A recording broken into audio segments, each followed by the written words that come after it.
Here is a quick recipe for firecracker shrimp on garlic noodles. You can use any kind of noodles you want. I always have the dehydrated kind in my pantry, because they can be ready in minutes and have a long shelf life. Start by cooking them in boiling water.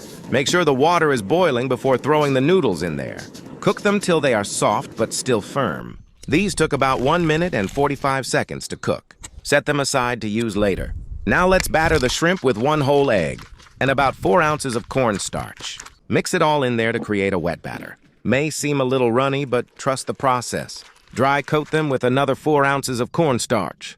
That process will give them that extra crunch when fried. You can also use flour if you'd prefer. Heat up your wok and add about 2 cups of oil. Test the temperature first before fully committing to it. Once it's hot enough, throw your shrimp in there one at a time to keep them from sticking together. Fry till they are golden brown. Once they are crispy, strain them and set them aside. We will coat them later with a sauce. Start cooking the garlic noodles by heating up the wok and cooking minced garlic in it. Throw your steamed noodles in there, along with the butter and stir-fry sauce. You can find the recipe for it in one of my other short videos. Add a little bit of diced scallions and mix it all together by tossing it around. Place them on a serving plate to create the bed for the shrimp. We are now ready to coat the fried shrimp with sauce. Heat up your wok and cook minced garlic in oil till golden brown.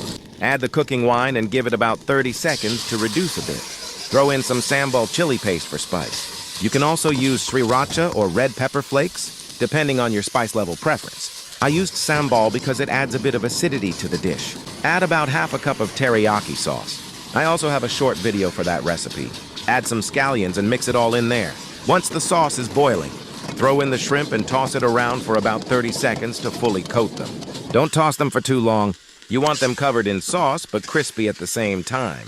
Place it all on top of the noodles and you are all done. Hope you enjoy this recipe. Thank you for watching. Stay tuned for more easy-to-follow restaurant-style recipes.